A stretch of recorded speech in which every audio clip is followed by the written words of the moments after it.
Hello नमस्कार, स्वागत है आपका हमारे यूट्यूब चैनल पे। आज हम जानेंगे यूपी एपीओ का सिलेबस, जिसमें हम सबसे पहले पीटी परीक्षा के बारे में जानेंगे कि पीटी परीक्षा का सिलेबस क्या है। आइए हम डिटेल देखते हैं यूपी एपीओ का डिटेल सिलेबस पीटी परीक्षा के लिए।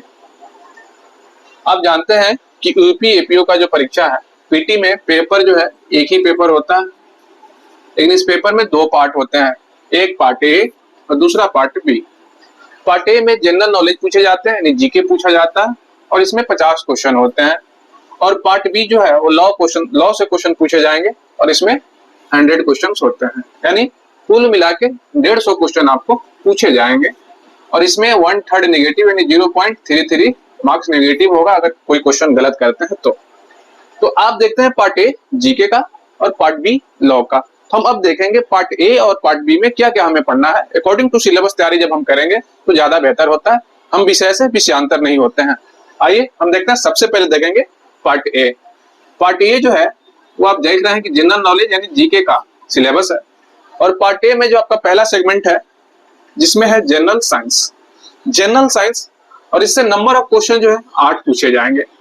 अब जहां जनरल साइंस की बात आ रही है तो इस जनरल साइंस में आपको फिजिक्स, केमिस्ट्री, बायो और इकोलॉजी से भी सवाल पूछे जा सकते हैं। यानी 3 सेगमेंट है आपको जनरल साइंस का, जिसमें फिजिक्स, केमिस्ट्री और बायो और इकोलॉजी, इससे मिला के क्वेश्चन आपको 8 पूछे जाएंगे।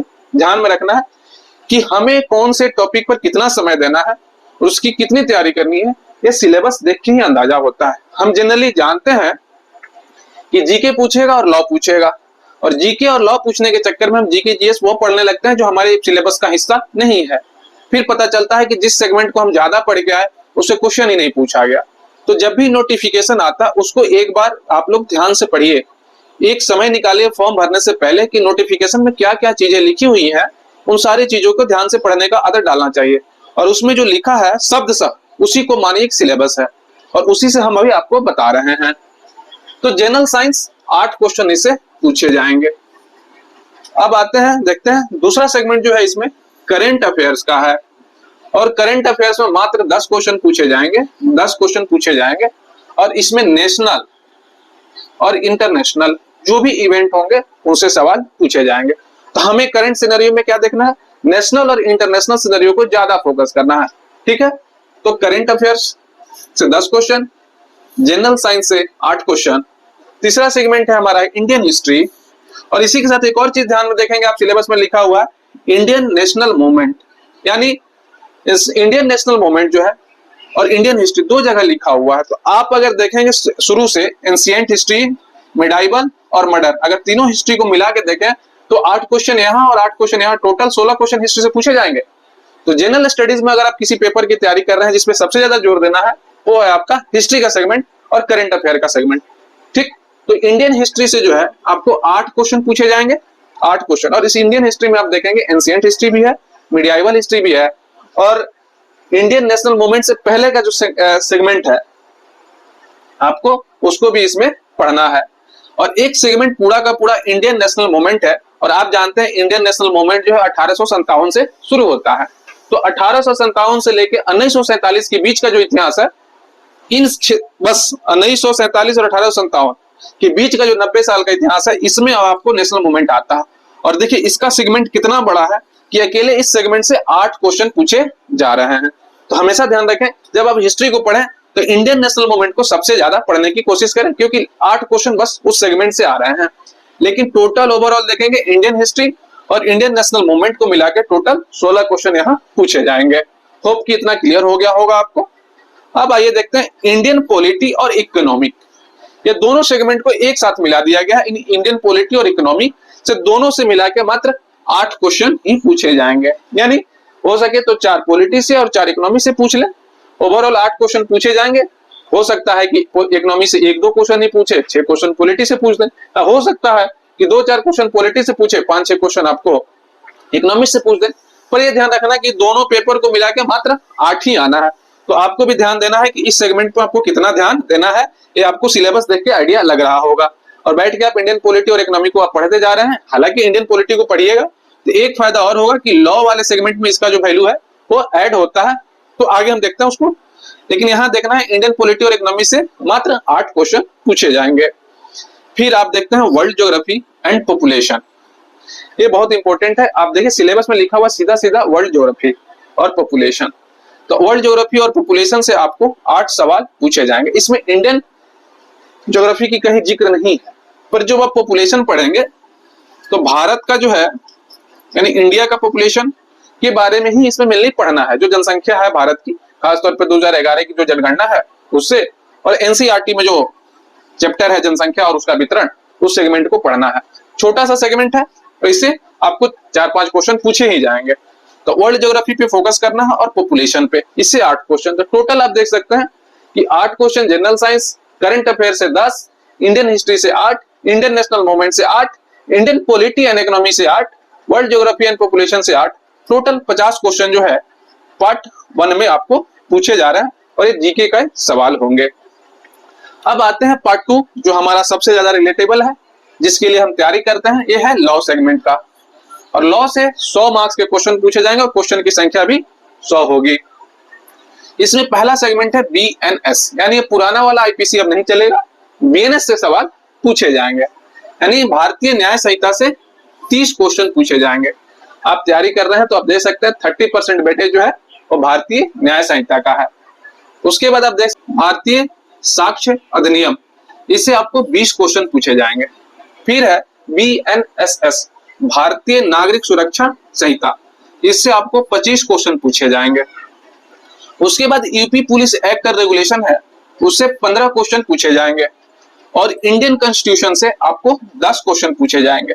अभी हमने आपको कहा था कि इंडियन कॉन्स्टिट्यूशन से यहाँ 10 क्वेश्चन, और यहाँ आप देख रहे हैं जीके में भी इंडियन पॉलिटी से आपको और इकोनॉमी मिला के 8 क्वेश्चन, यानी 3-4 क्वेश्चन यहाँ भी पूछे जाएंगे और 10 क्वेश्चन यहाँ भी पूछे जाएंगे। आप अनुमानतः ये मान के चल सकते हैं कि इंडियन कॉन्स्टिट्यूशन और पॉलिटी को मिला के 15 क्वेश्चन की हमें तैयारी करनी पड़ेगी। इस तरह आप देख सकते हैं टोटल नंबर ऑफ क्वेश्चन जो है 100 है, और किस सेगमेंट से कितना क्वेश्चन पूछा जाएगा इसकी संख्या भी दी हुई है।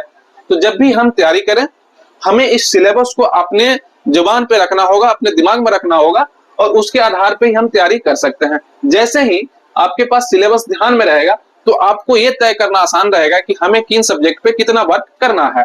अगर आपको ये सिलेबस देख के लग रहा होगा तो लगना चाहिए आपको कि हमें इन सब्जेक्टों को इतना ही पढ़ना है। तो होप कि आपको एक पूरा डिटेल सिलेबस समझ में आ गया होगा पीटी परीक्षा के लिए। अब देखेंगे हम लोग यूपी एपीओ का जो है मेंस का सिलेबस। हमने पीटी का सिलेबस को देख लिया था, समझ लिया था। आप पीटी जब क्वालिफाई होंगे तो मेंस एग्जामिनेशन के लिए आप रेडी होंगे, और मेंस एग्जामिनेशन में आपका सिलेबस क्या होगा वो आइए हम उसको देखते हैं। सबसे पहले पेपर 1 जो है जनरल हिंदी का, जनरल हिंदी का, और ये है आपको कितना 100 मार्क्स का, और इसका स्टैंडर्ड क्या है हाई स्कूल, हाई स्कूल के स्टैंडर्ड का ये हिंदी का पेपर होगा। और इसके लिए आपको टाइम मिलेगा 3 आवर्स, 3 घंटे की एग्जाम होगी, 100 मार्क्स का एग्जाम होगा। और जनरल हिंदी का स्टैंडर्ड जो होगा वो हाई स्कूल के हिंदी के पेपर के स्टैंडर्ड के बराबर होगा, और 3 घंटा का समय दिया जाएगा। फिर आपको दूसरा पेपर जो है वो होगा जनरल इंग्लिश का, और जनरल इंग्लिश का जो है ये 50 मार्क्स का होगा, 50 मार्क्स का, और इसका भी स्टैंडर्ड जो होगा वो हाई स्कूल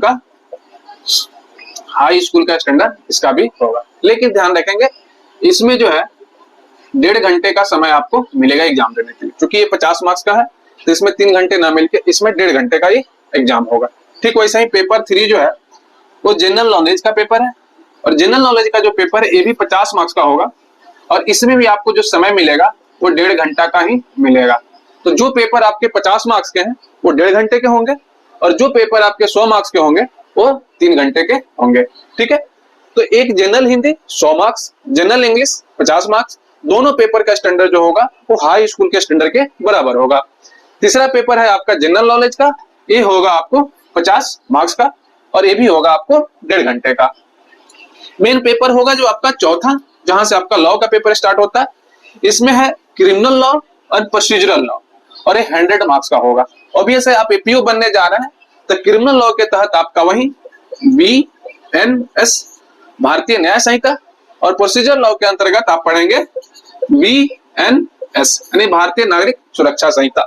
यानी बीएनएसएस और बीएनएस को मिला के आपको एक पेपर बनाया गया है, और इस एक पेपर को आपको बनाया गया है 100 मार्क्स का, और दोनों पेपर मिला के एक पेपर होगा और ये आपको टोटल 100 मार्क्स का होगा और 3 आवर्स इसकी भी टाइमिंग रहेगी। अब देखें पांचवा पेपर जो है वो बीएस का है, बीएसए है, भारतीय साक्ष्य अधिनियम का है और ये अकेले जो पेपर है ये 100 मार्क्स का है, 100 मार्क्स का है और 100 मार्क्स का है और इसका भी टाइमिंग होगा 3 आवर्स का। अब आप यहाँ सोच रहे होंगे कि बीएनएस और प्रोसीजरल लॉ जो है वो दोनों को मिला के एक पेपर बनाया गया है जो कि 100 मार्क्स का है और बीएससी का जो पेपर है जो कि छोटा सिलेबस है इसका, फिर भी ये 100 मार्क्स का और अकेला पेपर क्यों है?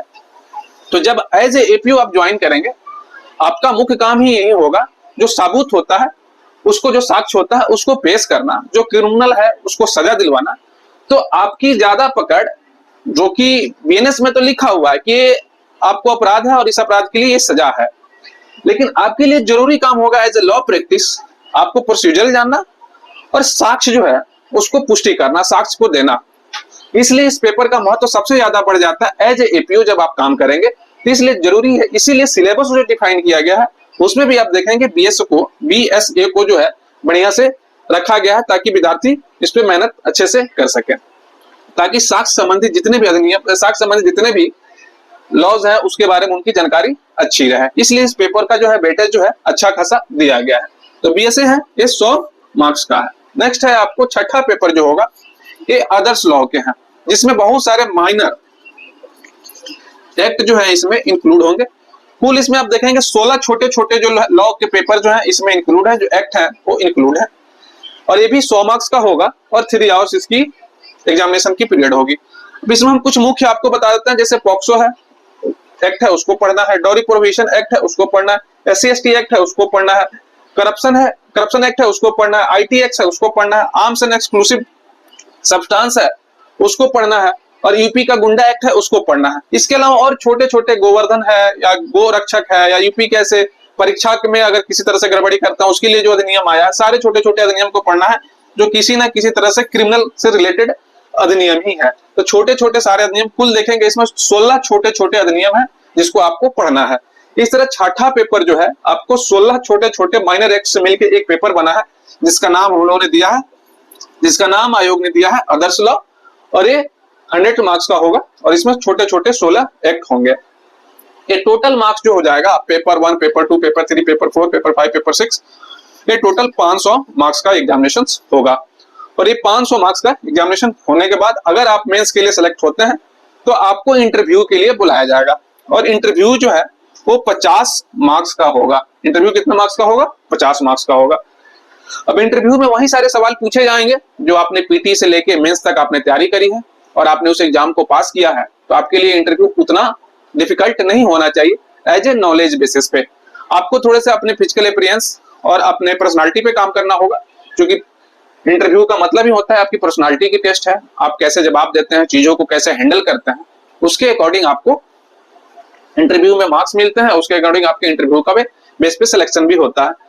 तो इंटरव्यू जो है वो 50 मार्क्स के हैं और आप इस तरह देखते हैं टोटल जो एग्जामिनेशन है 550 मार्क्स का है। और इस तरह से आप देख सकते हैं पूरा डिटेल सिलेबस आपने देखा यूपी एपीयू का, जिसमें हमने पीटी का सिलेबस देखा, मेंस का सिलेबस देखा और हमने इंटरव्यू का भी डिटेल्स में जाना कि उसका क्या इंपैक्ट होता है पूरे एग्जामिनेशंस में। होप कि आपको ये चीज पसंद आई होगी, आपके लिए ज्ञानवर्धक रहा होगा। और आपको पसंद आ रहा है तो हमारे चैनल को ज्यादा से ज्यादा लाइक, शेयर, सब्सक्राइब करें और बने रहे हमारे चैनल के साथ। आगे भी हम यूपी से जुड़े हुए जितने भी सूचनाएं हैं, खबर है, सिलेबस से जुड़े बहुत सारी तथ्य और बातों को हम आपको बताते रहेंगे, आपके साथ साझा करते रहेंगे, हम आपके साथ जुड़े रहेंगे। बहुत बहुत धन्यवाद आपका।